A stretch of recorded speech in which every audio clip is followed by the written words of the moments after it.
takonekara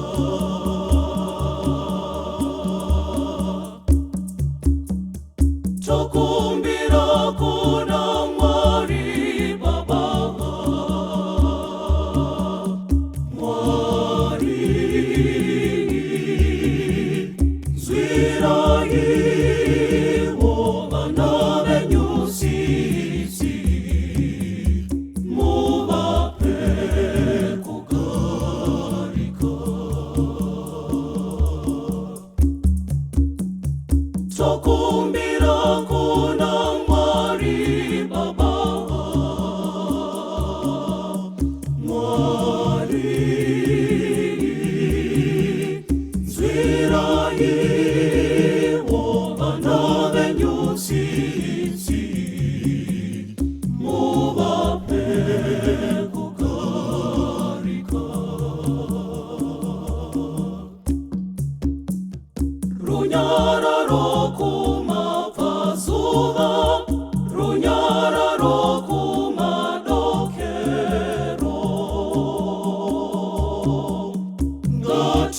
ngatikumbirire irunyararo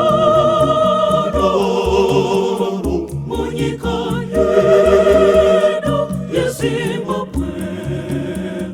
kuchitikarisane takonekara runyararo kuchamembe runyararo kumaodzanyemba ngatikumbirire irunyararo munyika yedu yeZimbabwe kuchitikarisane takonekara runyararo pasi rose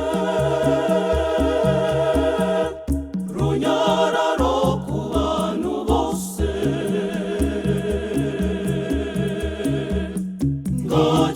ngatikumbirire irunyararo munyika yedu yeZimbabwe kuchitikarisane takonekara